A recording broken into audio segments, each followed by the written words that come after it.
أعوذ بالله من الشيطان الرجيم.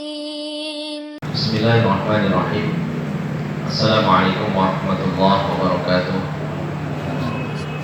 الحمد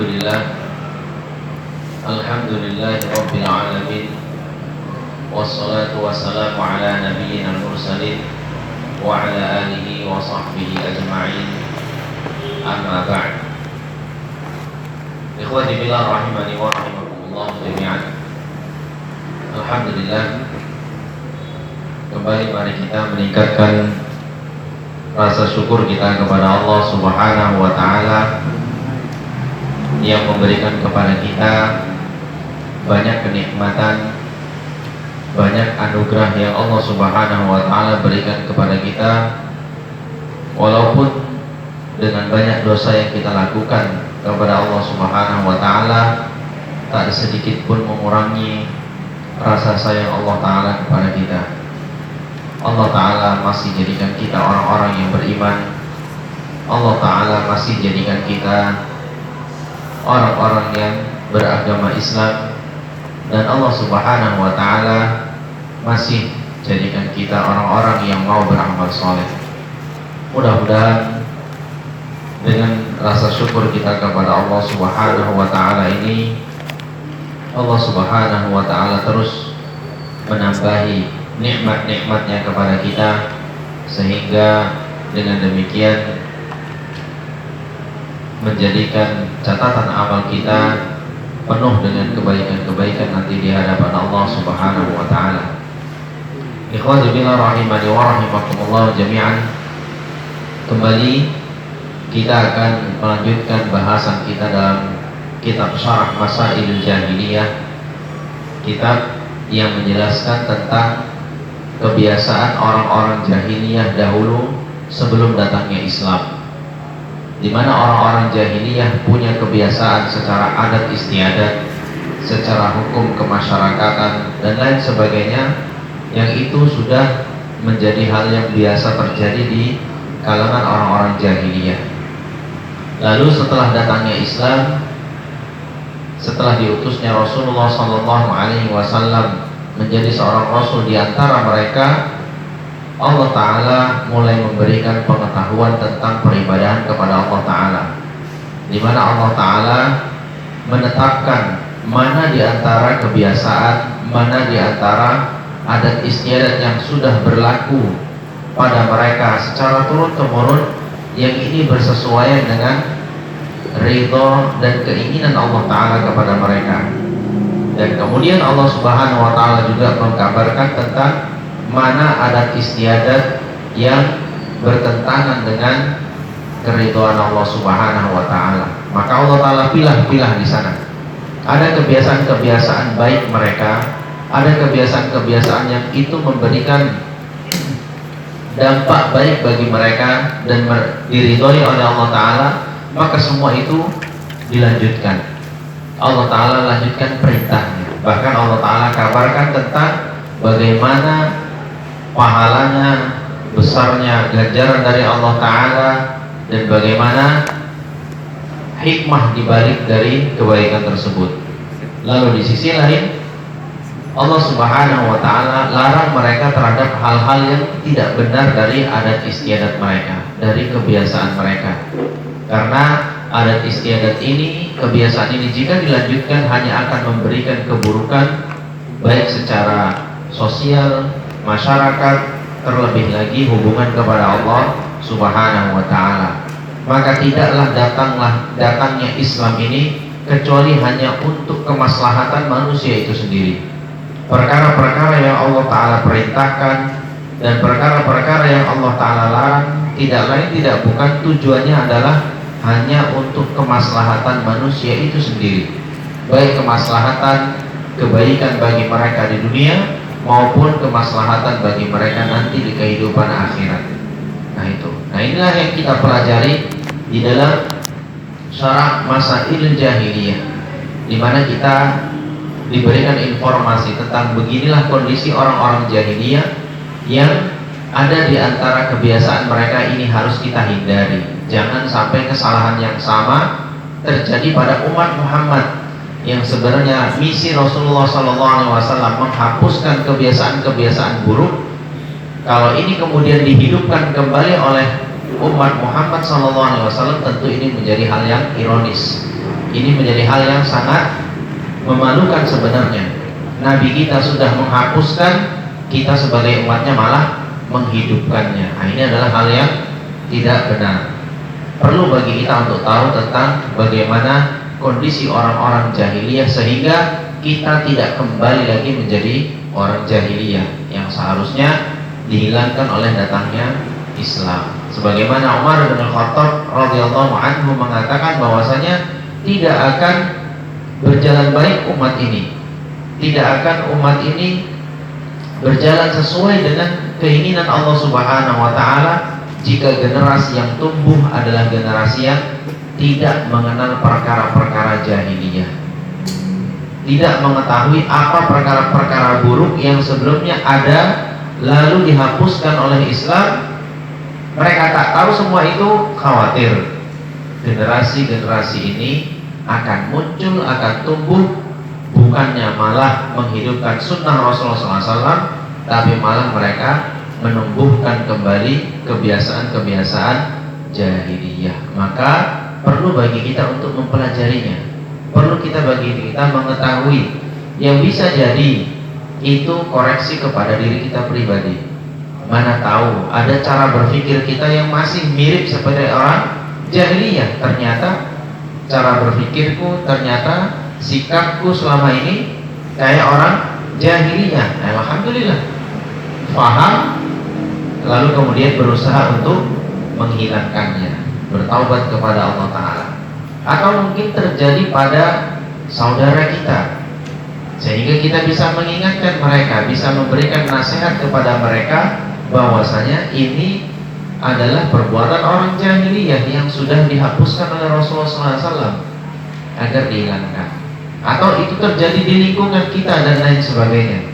Maka ikhwati fillah rahimani wa rahimakumullah jami'an, ketika kita tahu tentang bagaimana kesalahan-kesalahan orang-orang jahiliyah dahulu, kita mengetahuinya, maka insya Allah itu menjadi fondasi yang kuat bagi kita untuk berjalan, minimal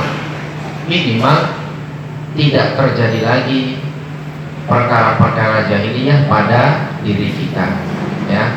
Karena perkara jahiliyah yang sifatnya syirik, yang sifatnya melakukan perbuatan dosa-dosa besar, Allah Ta'ala larang semua itu.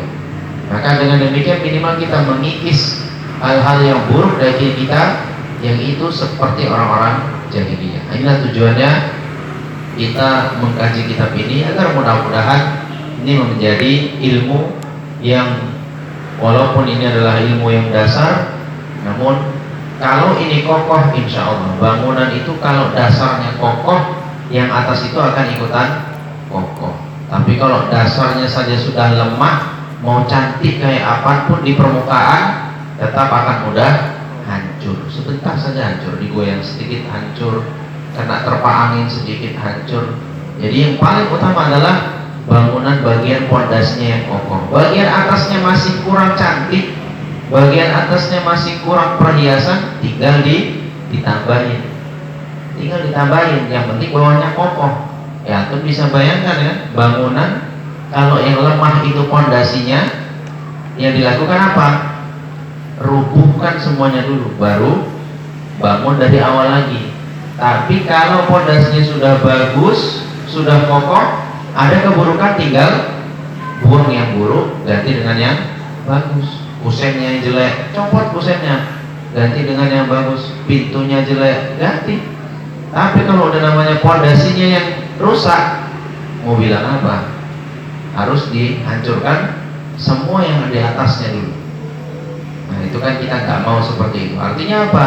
Bagus pun nampaknya di permukaan amal seseorang, tapi kalau hakikat pondasinya itu jelek, pondasinya tidak kokoh, maka hasilnya apa? Yang di atas pun akan sia-sia, hancur semua. Begitulah amalan. Jika dalam hal akidah saja, jika dalam hal yang sifatnya mendasar dalam Islam ini saja kita nggak kuat, bisa jadi Malah nanti ujung-ujungnya sholat kita, zikir kita, saum kita itu malah sia-sia di hadapan Allah Ta'ala, nggak ada gunanya sama sekali. Bisa jadi, kita nggak mengatakan pasti, tapi bisa jadi, karena berkemungkinan kuat orang-orang yang akidahnya tidak lurus, berkemungkinan kuat orang-orang yang pondasi agamanya tidak baik, maka dalam beramal pun dia bercampur baur. Beramalnya bisa jadi sulit untuk membedakan mana yang ikhlas, mana yang bukan. Di dalam beribadahnya misalnya sulit untuk memastikan sebenarnya amal yang saya lakukan ini termasuk amalan yang diterima atau tidak, atau asal beramal saja. Nah itulah kalau orang sudah tidak kokoh dari bagian fondasinya. Maka kita sebagai kaum muslimin mengikuti dakwah Rasulullah Sallallahu Alaihi Wasallam, di mana beliau Sallallahu Alaihi Wasallam diutus oleh Allah Taala pertama kali di kota Makkah. Yang pertama kali beliau perbaiki adalah tauhidnya, akidahnya, makna la ilaha illallahnya. Itu yang pertama kali diperbaiki. Selama 13 tahun lamanya Rasulullah SAW di Makkah menguatkan itu semua. Tujuannya apa? Biar benar-benar kokoh pondasinya, biar benar-benar kuat pondasinya. Kalau pondasinya sudah kuat, yang di atasnya mau ratusan ton pun dia akan sanggup untuk menopang. Mau berapa ratus ton pun di bagian atasnya, mau berapa sak semen, mau berapa batu, mau berapa tiang, kalau pondasi ini sudah kokoh, dia akan sanggup menopang semua itu. Jika akidah seseorang sudah kokoh, kuat di bagian dasarnya, apapun bentuknya perintah Allah Ta'ala terasa ringan, apapun bentuknya larangan Allah Ta'ala terasa mudah menghindarinya. Itu kalau akidahnya sudah kokoh ya. Berbeda dengan orang-orang yang akidahnya bagian pondasinya lemah, baru satu lantai saja ditegakkan udah keropos, udah nggak sanggup, udah mulai pecah. Kita mau buat 10 lantai, apalagi begitu. Jadi kalau udah siap tuh kok bagian bawahnya, bagian pondasinya sudah siap, mau berapa lantai, mau berapa ratus ton pun yang berada di atasnya, insya Allah dia akan sanggup menopang semua itu. Maka PR kita sebenarnya sebelum kita banyak tahu tentang perintah ataupun larangan Allah Ta'ala, yang harus kita kuatkan adalah akidahnya, tauhidnya, memaknai la ilaha illallah Muhammadur Rasulullah. Itu yang kita kokohkan dulu dalam jiwa ini. Kalau itu semua sudah kuat, kalau itu semua sudah tersusun rapi di dalam hati kita masing-masing, maka perintah-perintah Allah Ta'ala, larangan-larangan Allah Ta'ala itu malah menjadi semakin kuat bangunan tersebut, semakin indah iman seseorang, semakin indah Islam seseorang. Begitu ikhwani fillah rahimani wa rahimakumullah jami'an. Baik, kita masuk di halaman 108 ya, di masalah yang ke-24. Judulnya Zuhduhum fil haqqi idza kana 'alaihi du'afa'u. Zuhduhum, penolakan mereka, fil haqqi, terhadap kebenaran, idza kana 'alaihi du'afa, jika di atasnya ada orang-orang lemah.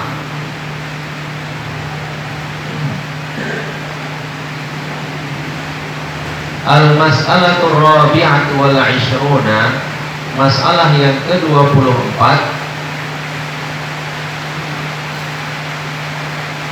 tarkut dukhuli, meninggalkan untuk masuk, bil haqqi, dalam kebenaran,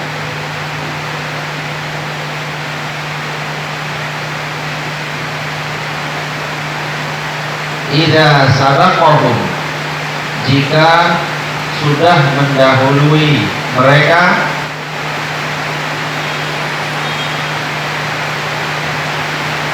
ilaihi kepadanya atau kepada yang hak itu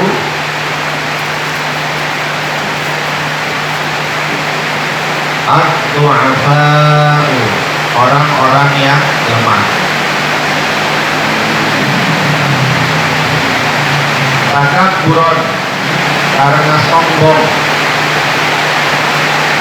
Wa anafatan, dan menolak. Fa'anzalallahu ta'ala, maka Allah Ta'ala menurunkan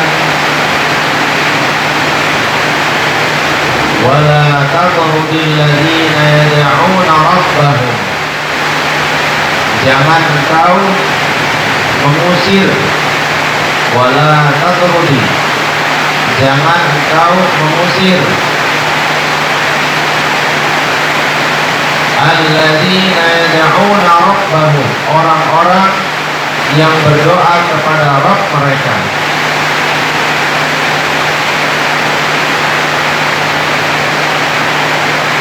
Al-An'am ayat 52. Kita sambung ya ke yang 25 karena ini perkaranya nyambung ya. Al-istidlalu yang ke-25, tadi yang ke-24, sekarang yang ke-25 ini. Al-istidlalu, mengambil alasan.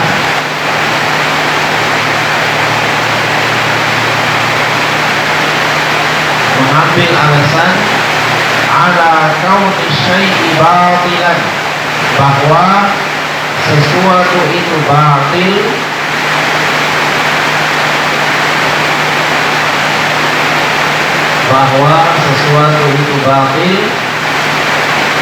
bisa du'afa ilaihi, disebabkan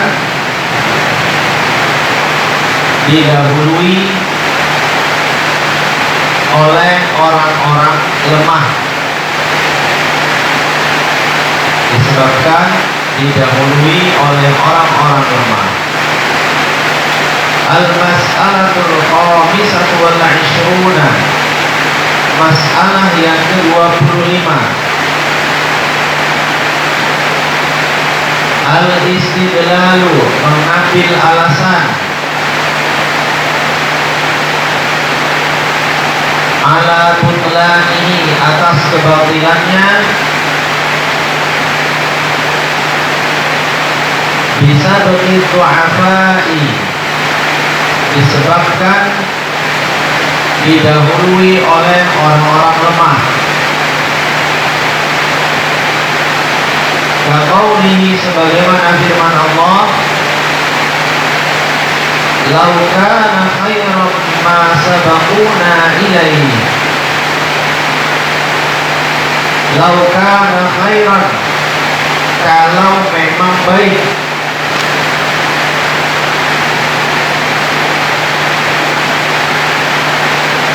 kalau memang baik, masa bakuna, tidak mungkin mereka mendahului kami, tidak mungkin mereka mendahului kami ilaihi, kepadanya. Al-Ahqaf ayat 11. Al-Ahqaf ayat 11. Ikhwanillah rahimani wa rahimakumullah jami'an.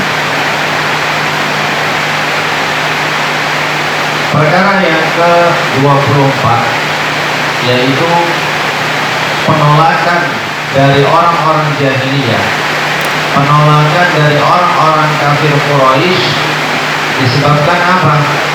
Disebabkan adanya orang-orang lemah di dalam pengikut Rasulullah Sallallahu Alaihi Wasallam.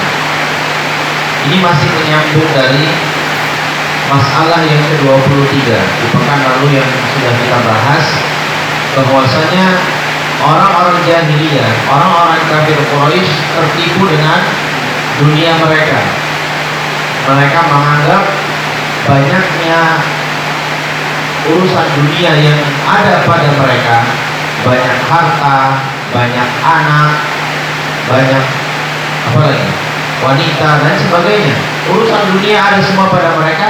Mereka anggap itu bentuk cintanya Allah Ta'ala kepada mereka.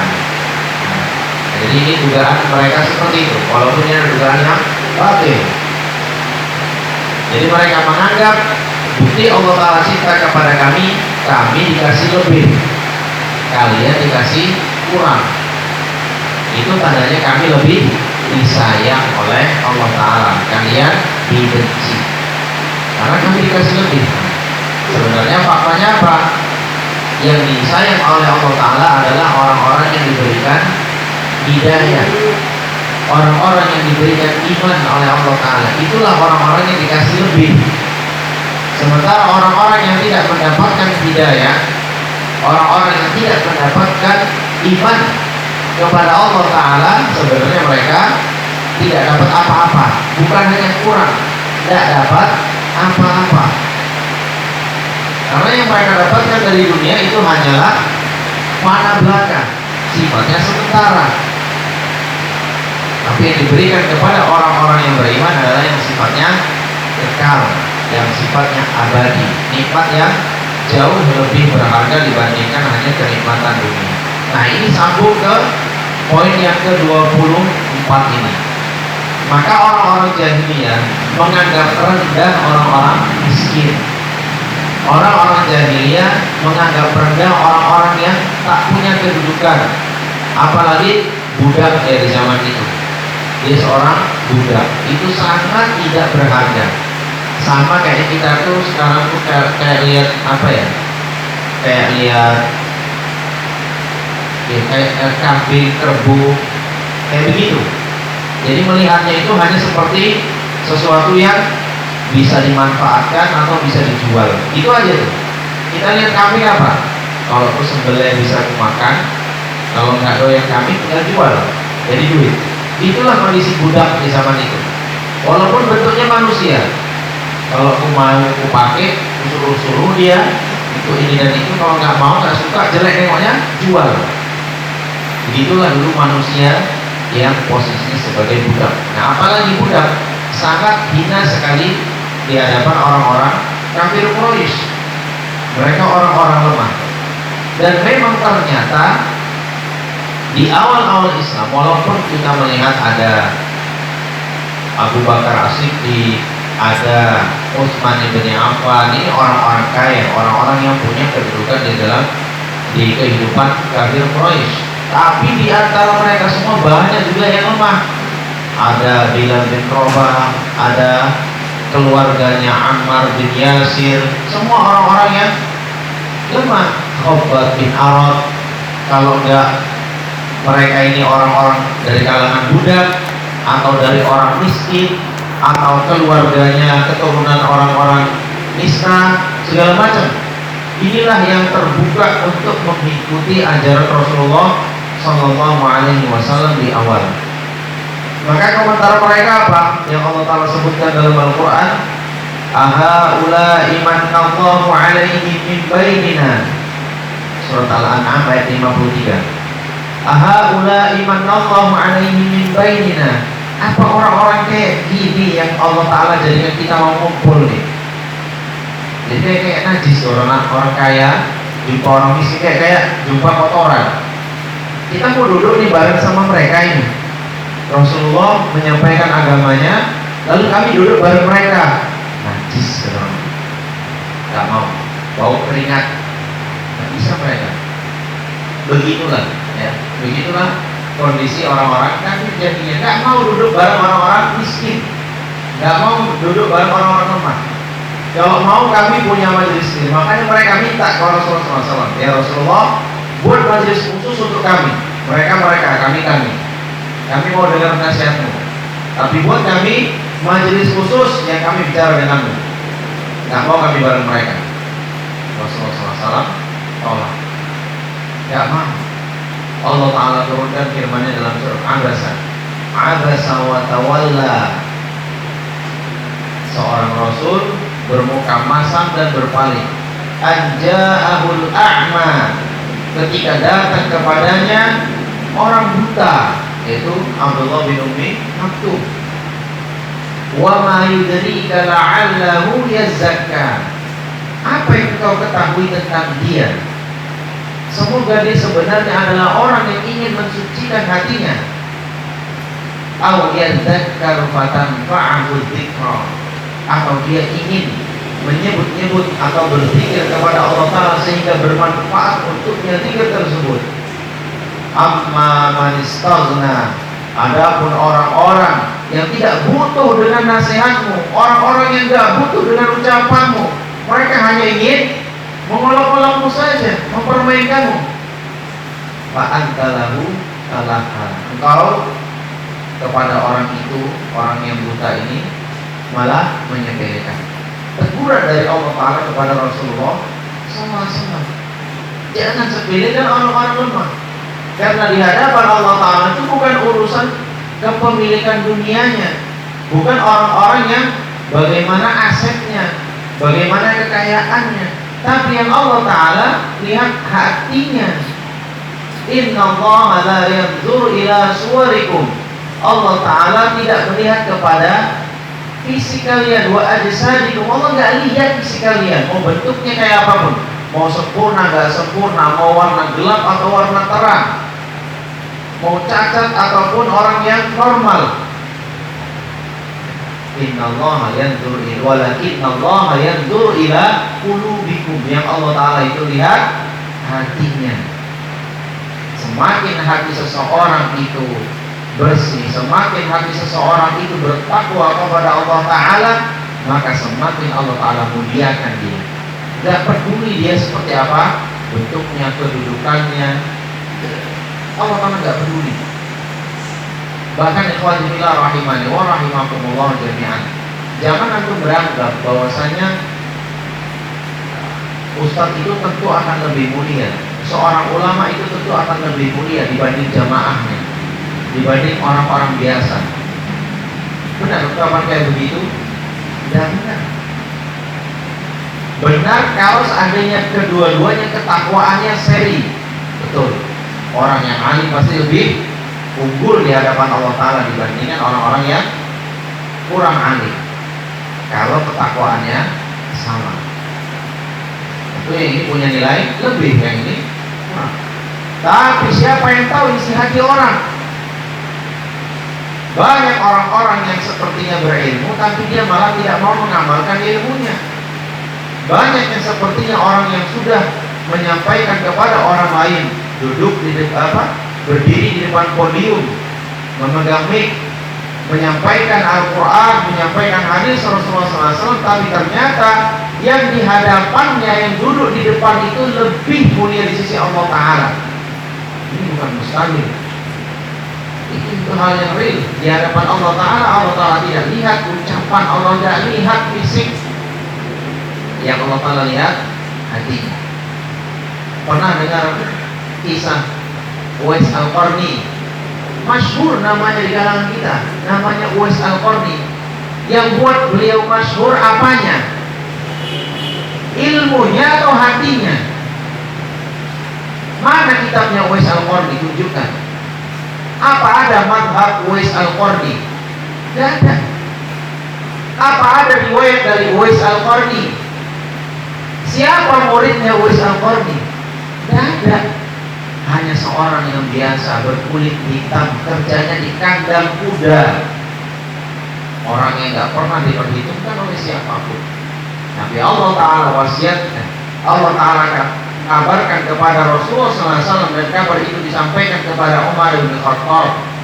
Wahai Umar, jika engkau bertemu dengan seorang yang bernama Uwais, dengan ciri-ciri ada bulatan bekas penyakit, gatal-gatal di tubuhnya, minta ampun, mintakan ampun melaluinya. Umar bin Khattab sampai dapat wasiat seperti itu oleh Rasulullah SAW. Siapa dia? Berilmukah? Punya mazhab dalam fikihkah? Ahli tafsirkah? Periwayat hadis yang banyakkah? Tidak. Tak ada satupun yang kenal dengan Uwais. Bahkan dia adalah orang yang diolok-olok oleh teman-temannya waktu yang sebayanya, hanya dijadikan bahan olok-olokan teman-temannya saja, karena saking jeleknya rupanya. Tapi hatinya Masya Allah, jika ia menangadakan tangannya ke langit, Allah Ta'ala akan dengarkan doanya. Langit akan bergetar mendengarkan keluhannya. Dan qadifillah rahimani wa rahimakumullah, jangan sepi terhadap orang-orang yang nampaknya di hadapan kita tak berharga, mentang-mentang compang-camping, mentang-mentang badannya bau, lalu dia mau ke masjid, mau sholat, kita anggap ini orang yang tak punya harga sama sekali. Masalah pakaian, kalau antum mau bantu, antum punya pakaian lebih, kasih. Masalah bau badannya, antum ada waktu untuk ngajaknya mandi, silakan fasilitasi dia untuk mandi, kasih dia parfum. Mungkin dia seperti itu karena nggak punya pilihan. Kenapa dia pakai pakaian yang jelek? Karena cuma itu pakaiannya. Kenapa badannya bau, mau mandi nggak ada yang kasih tempat untuk mandi, nggak ada yang nawarin parfum, nggak punya pilihan. Lalu kita hinakan dia, lalu kita anggap adalah orang yang tak berharga sama sekali di hadapan Allah Ta'ala, padahal dia mau bermunajat kepada Rabbnya. Yang lain cerita udah jelek, compang-camping di pinggir jalan, mabuk pula, terus katanya, itu enak. Kalau itu betul-betul nggak tahu diri. Ini dia mau ke masjid, dia mau sholat. Begitu ikhwatibillah rahimani wa rahimakumullah. Kita perbanyak yang kita lihat di pinggir jalan itu kan, ketika azan zuhur berkumandang, padahal sebelumnya kita lihat di parkiran, sebelumnya kita lihat adalah penarik becak atau jual-jual kerupuk di pinggir jalan. Dia mau menepi ke masjid, mau sholat. Masya Allah, kita nggak tahu karena orang itu malah sholatnya lebih khusyuk, nilai sholatnya mungkin lebih tinggi dibandingkan kita. Lalu kita remehkan dia. Masya Allah, siapa kita rupanya? Nah, itu adalah kebiasaan orang-orang jahiliyah, meremehkan orang yang lemah. Bahkan buruknya mereka menjadikan mereka menolak kebenaran, menolak dakwahnya Rasulullah Sallallahu Alaihi Wasallam. Dan benar, kalau kebiasaan itu kita pupuk di hati kita, maka ini akan tumbuh semakin subur. Semakin hari Anda akan menjadi orang yang sombong. Kalau selalu meremehkan orang, wah miskin, wah dasar bau, wah dasar nggak tahu diri, segala macam, dikasih meremehkan orang saja kerjanya, jangan salah, nanti pada saatnya Anda akan jadi orang yang sombong, menolak perkara yang hak. Begitu orang-orang jahiliyah. Nah, ini yang harus kita kikis. Jangan kayak orang jahiliyah. Padahal kita belum seberapa lagi nikmatnya. Cobaan kita terhadap dunia ini mungkin belum seberapa. Punya rumah pun baru seberapa sih? Paling baru nyewa atau cuma punya satu. Punya kekayaan baru berapa sih? Bagaimana kalau seandainya dicoba dengan orang yang bergelimang dengan harta, rumah sana sini, kendaraan ini dan itu. Coba kalau sampai diberikan cobaan seperti itu. Yang gini aja nggak lolos, ono lagi yang kayak begitu, mungkin nggak ngalang-ngalangi mereka yang seperti itu. Karena memang tabiatnya orang yang sombong itu karena dia punya dunia, punya harta, punya kedudukan. Cobaannya berat, ya. Kemudian dia punya perasaan seperti itu, ya alhamdulillah kita pun kalau dicoba belum banyak-banyak kalinya, ya. Paling diberikan kendaraan baru, ya kendaraan apa adanya lah kan gitu. Diberikan rumah, ya begitulah rumah. Sebenarnya masih syukur itu, cobaannya nggak terlalu berat. Seandainya kita diberikan lebih berat dari itu, mohon maaf, sanggup atau tidak, maka jangan berandai-andai. Jangan berandai-andai, ya. Apalagi berandai-andainya cuma benar-benar hanya berandai-andai, nggak ada bukti. Benar, boleh seseorang misalnya melihat orang kaya yang bersedekah, seandainya aku kaya, pasti aku sedekah kayak orang itu bagus, dapat pahala besar. Tapi yang nggak benar apa? Hanya berandai-andai saja. Seandainya aku kaya kayak orang itu, pasti aku bersedekah. Duit di kantong sedikit pun nggak keluar. Duit di kantong sedikit pun nggak keluar. Yang miskin aja pun pelit, apalagi kaya. Salah lah Ustaz. Kaya itu yang pelit. Kaya itu relatif. Kaya itu relatif. Orang yang sudah bergelimang harta di mata kita, dia merasa miskin ada kok. Banyak. Udah banyak harta punya, cuma segini kok. Belum lah kayak itu. Ya kan? Kaya itu relatif. Jadi jangan coba-coba, nantilah kalau anak kaya baru anak bersedekah. Waduh, beneran inilah bibit-bibitnya itu udah nampak. Nunggu kaya baru sedekah itu bibitnya nampak itu. Orang punya kayak begitu biasanya modelnya udah kaya pun tetap ngomongnya kayak gitu. Nantilah kalau udah 2 rumahku baru aku sedekah. Udah 2, 3 lah dulu mas, baru 2 ini kan. Nantilah kalau punya kontrakan sekian petak dulu baru kan. Itu bibitnya udah nampak. Padahal Rasulullah SAW sangat jelas memberikan sabdanya, sebaik-baik sedekah diantaranya adalah yang diberikan saat kita sedang butuh, dalam kondisi sahihun syahihun, dalam kondisi badannya sehat dan dia lagi butuh duit. Itu ibadah apa? Infak yang afdal itu di situ. Kalau orang sakit biasa ya, biasa udah ingat mati soalnya baru berinfak, walaupun itu pahalanya gede, tapi itu biasa.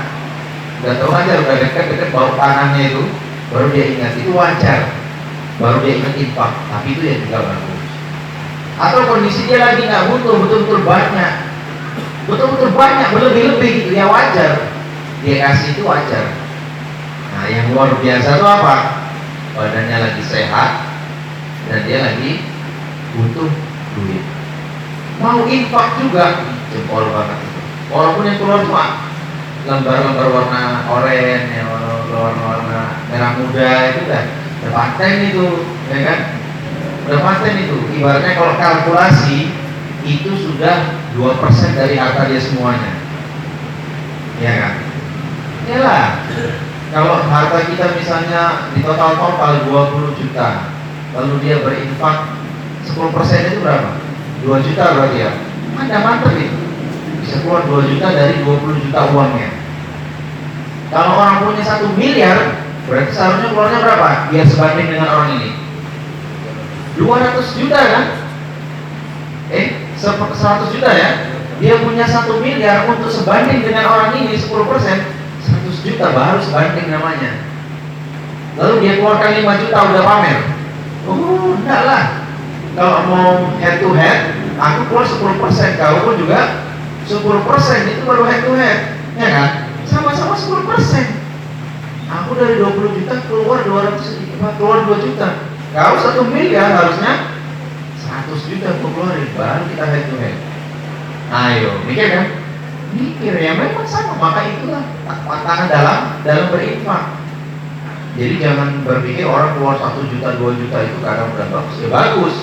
Tapi kalau bagi kita yang ekonominya menengah ke bawah, keluar 10, 50 ribu itu juga udah jempol. Apalagi rutin tiap hari keluar, tiap hari keluar. Itu udah paten. Karena itu sudah sekian persen dari harta kita semuanya. Mereka orang kaya belum tentu segitu persenannya. Kan itu yang dilihat, ya kan? Pengorbanan yang Allah Ta'ala itu lihat pengorbanannya, gitu, ya. Jadi Allah Ta'ala tidak lihat apa yang kalian berikan, tapi pengorbanannya itu yang dilihat. Makanya wasodaqatu burhanun, kata Rasulullah SAW. Sedekah itu adalah burhan, bukti. Bukti apa? Bukti iman seseorang. Dia rela kehilangan, di mana itu hanya akan kembali dalam bentuk nanti di surga, dalam bentuk yang belum tentu dia bisa nampak secara langsung. Yakin tapi dia bakal digantinya oleh Allah Ta'ala di dunia dan di akhirat. Yakin ya. Maka disebut wasodaqatu burhan. Sedekah itu adalah bukti keimanan seseorang. Nah, balik lagi tadi, khawatibillah rahimani wa rahimakumullah jami'an. Maka jangan beranggapan kalau jadi orang kaya itu enak. Nah, itu sebenarnya ujiannya lebih berat. Ya, udahlah, mending gini-gini aja. Yang penting cukup ya untuk makan minum tercover, anak bisa sekolah, rumah punya. Ya karena seperti kata Ali radhiyallahu anhu, ente punya makanan dalam sehari itu aman, ya kan? kemudian punya rumah untuk berteduh, badan sehat, ya. Terus ditambah lagi kalau ada kendaraan yang bisa membawanya ke sana kemari, udah itu sama kayak raja. Udah sama kayak raja. Emang butuhnya apa? Makanan, pakaian, tempat tinggal, kendaraan, apa lagi? Lebih dari itu. Itu aja yang kita butuhkan. Udah setara dengan raja-raja dunia. Udah. Dan nggak banyak bertanggung jawaban. Nanti di hadapan Allah Taala. Berapa asetmu? Sekian. Ya.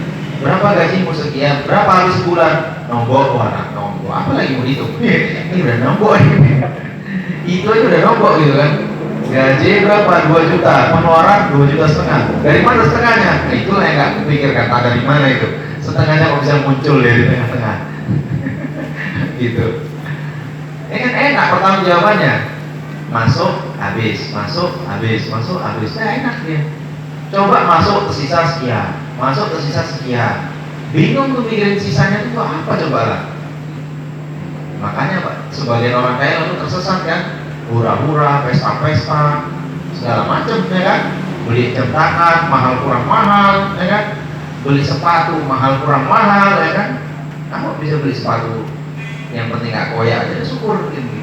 Dia beli sepatu yang 100 juta lah, yang branded lah, tak apa-apa mereknya lah kan gitu. Itu saking banyak lebihnya. Kalau kita yang nggak lebih-lebih kan enak. Masuk, habis ya, masuk lagi nanti, habis lagi kan gitu. Sedap dia. Nggak usah. Nanti takutnya nggak tahan, ya kan? Doa-doa minta kaya, takutnya nanti dikasih nggak tahan, kan gitu. Nanti betulan dikasih kaya, bingung, ya kan? Lebihnya tuh apa? Akhirnya kayak gitu juga kan? Perasaan dulu sebelum kaya mau banyak-banyak infak, ya kan? Ternyata setelah kaya, mau banyak istri.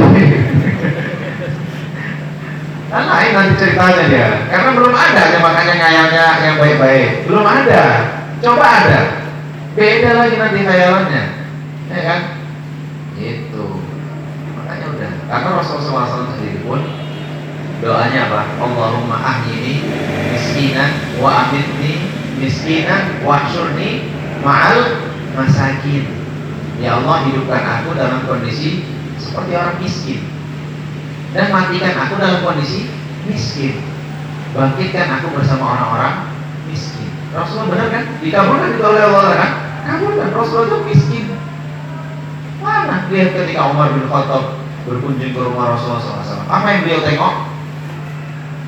Rumah yang sempit, ya kan? Begitu masuk rumah, ruang tamu nampak semua ruangan. Ya kamarnya di situ, dapur sebelah sana itu nampak kotak, kok. Nah, nampak semua. Kita kan enggak kan, masuk ruang tamu sih belok lagi, masuk kamar belok lagi, masuk dapur belok lagi, ada ruangan ini belok lagi, kok. Udah gede rumah kita. Rumah Rasulullah, orang yang paling mulia di dunia ini, begitu masuk ruang tamu selesai itu semua area rumahnya. Duduk Umar ditengok Rasulullah SAW tidur di atas tikar, ya kan? Bahasa kita tikar, hanya anyaman daun-daun kurma. Kalau pak kurma itu dianyam. Itulah tidurnya Rasulullah SAW. Sampai nepak di pipi, nepak di punggung, ya kan? Kan gitu kalau orang tidur di atas tikar. Itu Rasulullah SAW. Tengok ke lumbung makanannya yang ditengok cuma ada 1 genggam gandum. Udah itu tuh hartanya di rumah itu. Lainnya lagi nggak ada. Itu Rasulullah SAW. Betul kabulkan Allah Ta'ala, beliau itu hidupnya miskin. Apa yang beliau butuhkan hari itu, cuma itu yang Allah Ta'ala kasih.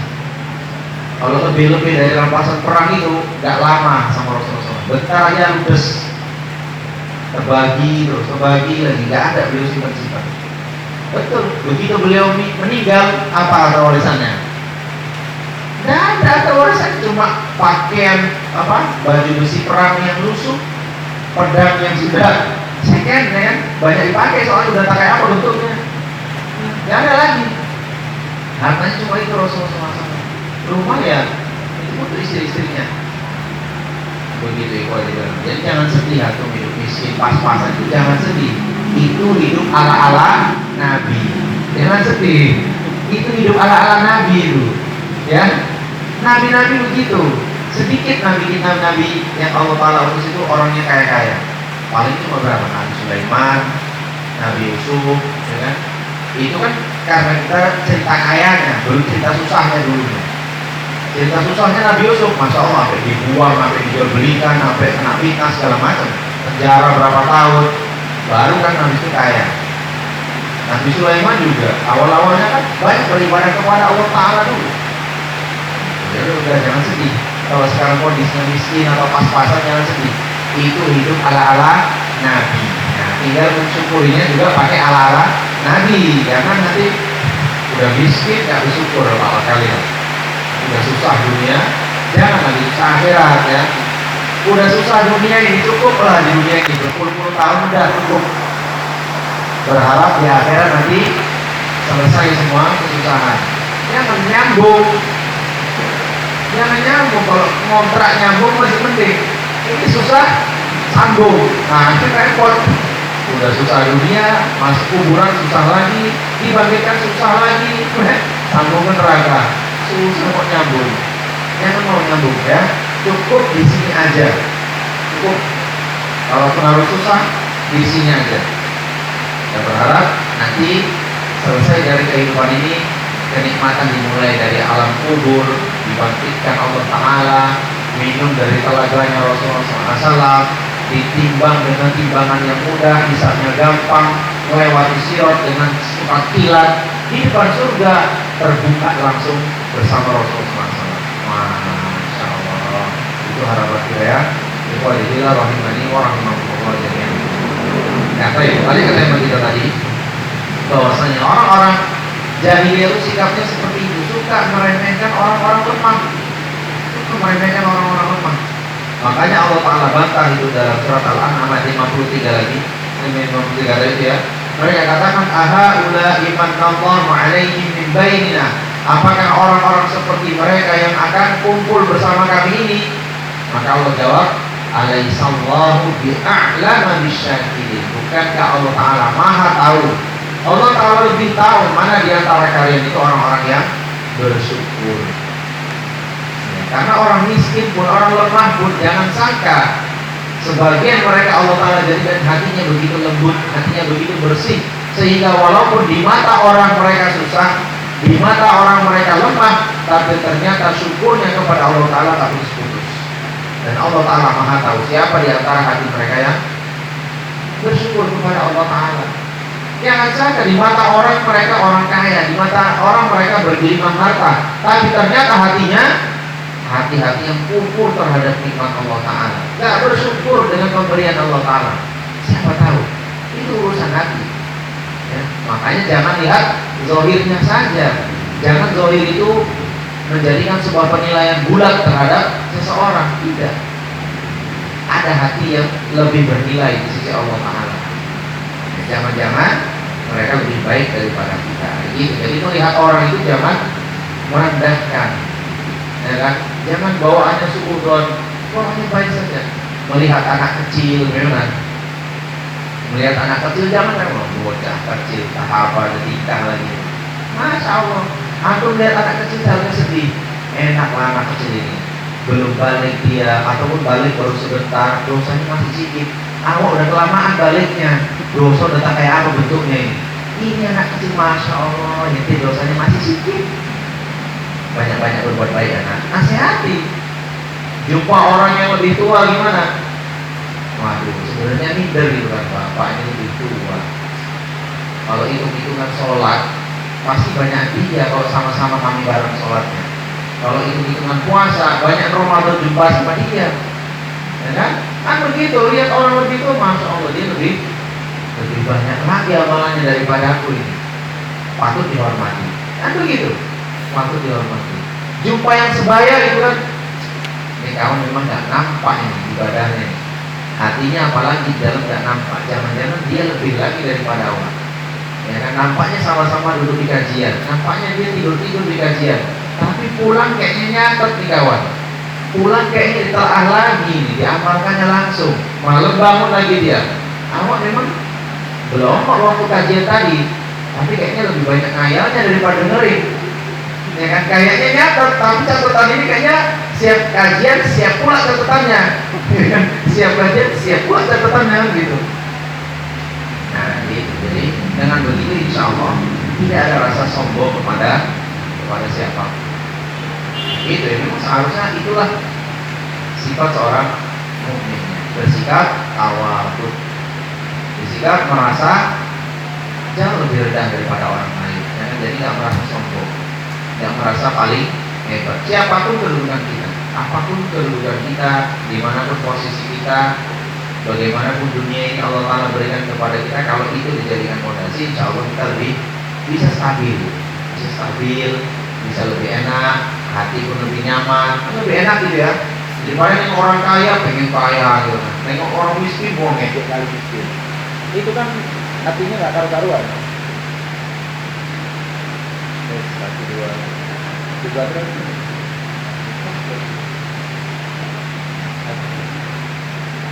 Udah disuruh berhenti sama panitia ya. Bisa sabotase panitia ini. Satu dua. Nah itu Kak. Oke.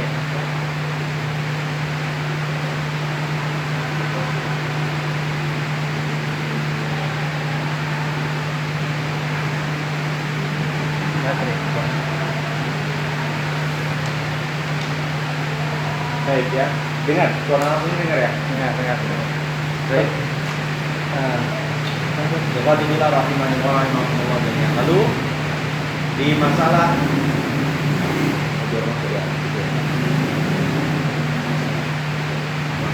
ke masalah berikutnya, yaitu masalah yang ke-25 adalah tentang mereka menganggap batilnya ajaran Rasulullah SAW itu bukan pakai dalil, bukan punya hujah yang kuat, cuma mengatakan apa? Disebabkan pengikut Rasulullah SAW itu orang-orang lemah, maka dikatakan ajarannya adalah ajaran yang batil, ajarannya adalah ajaran yang salah.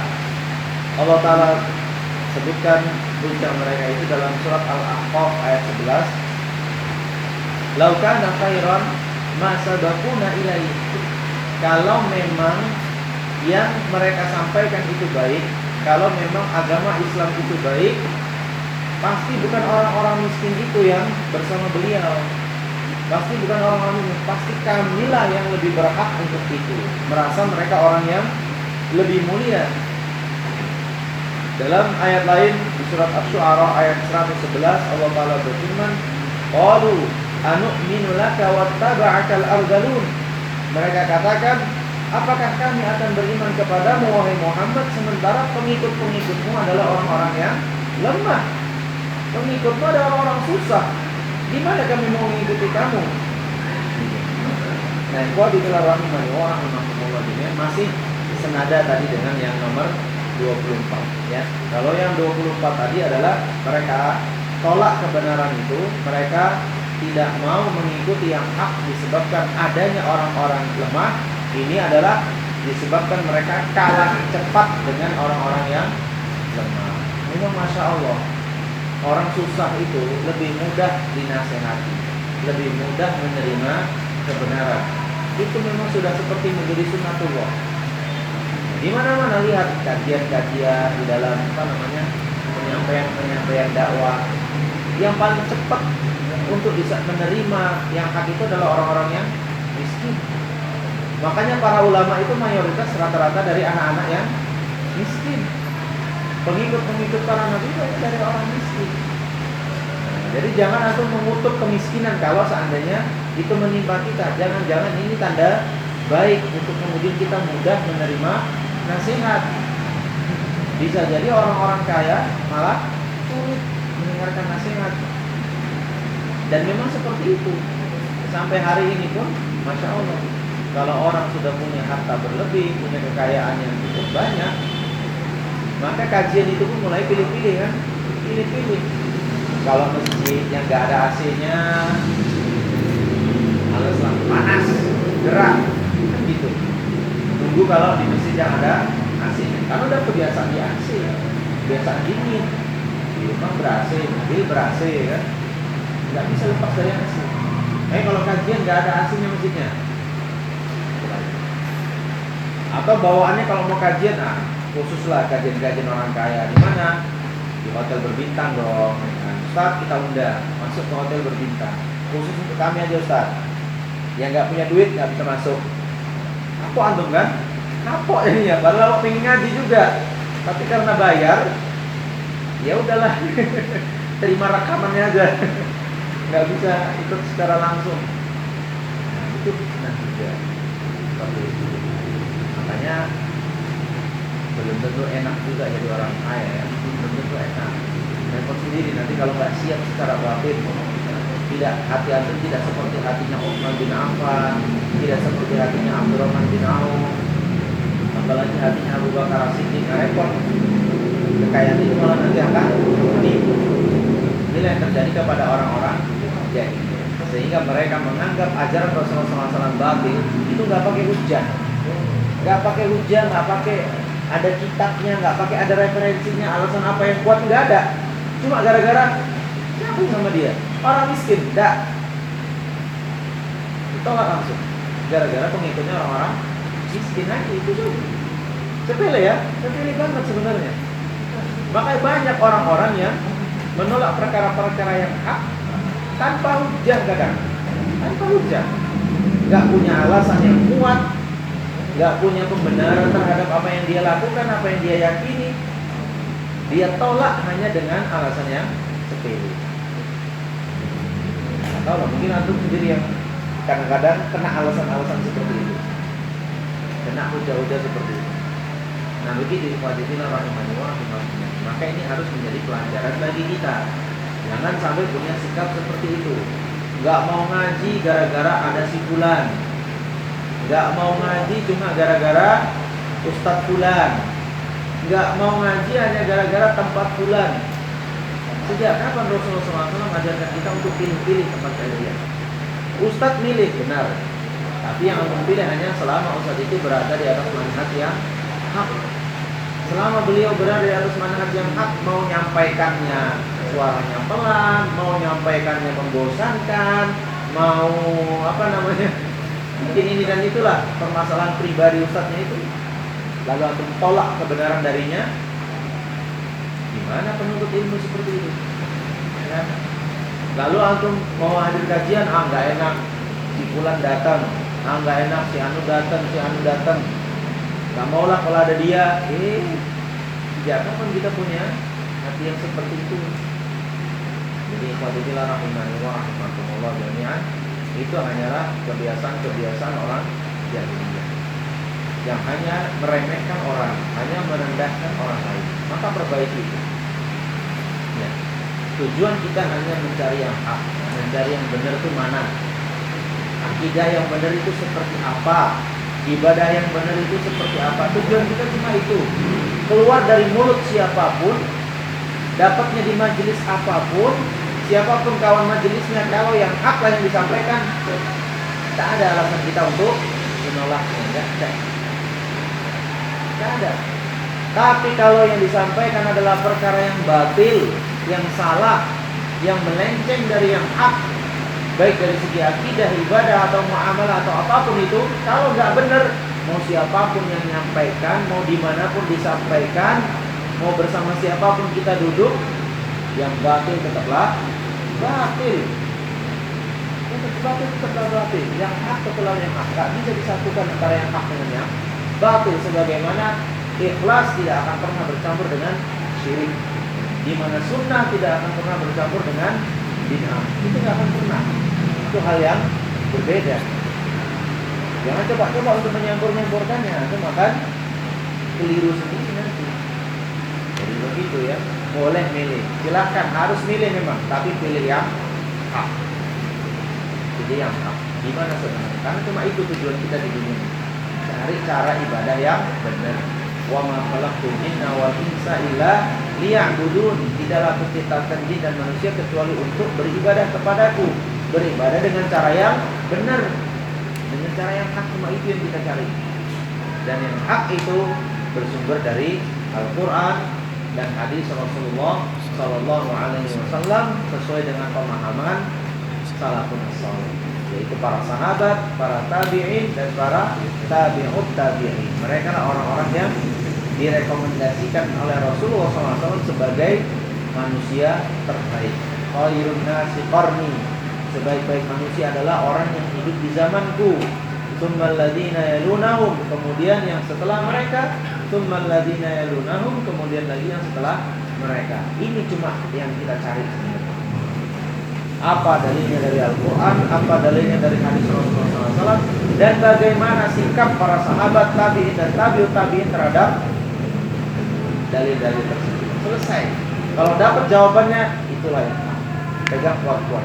Addu 'alaiha bin nawajid, pegang kuat-kuat walaupun pada akhirnya saking susahnya antum harus hanya dengan cara menggigit, tak lagi tangan ini bisa pegang, saking susah. Gigitan cuma yang bisa dipakai, gigit. Itu gambaran dari Rasulullah SAW. Jadi nggak lebih dari itu. Cuma itu yang kita cari di dunia ini. Cari yang hak, cari yang benar. Setelah dapat, pegang kuat-kuat, amalkan, mati di atas hal itu. Insya Allah. Ya. Ya. Jadi ini ringkasan yang kita sampaikan pada malam hari tadi ya. Poin yang ke-24 adalah menolak perkara yang hak cuma gara-gara ada orang-orang lemah di situ. Itu orang-orang jahil. Lalu yang ke-25 adalah berdalihkan atas batilnya ajaran Rasulullah SAW hanya disebabkan kalah cepat dengan orang-orang lemah. Jadi lebih dahulu orang-orang lemah itu menyambut dakwah Rasulullah SAW. Baik, demikian ikhwati fillah rahimani wa rahimakumullah jami'an yang bisa saya sampaikan pada malam hari ini. Mudah-mudahan bermanfaat. Aku qauli hadza wa astaghfirullah li wa lakum innahu huwal ghafurur rahim. Ada pertanyaan?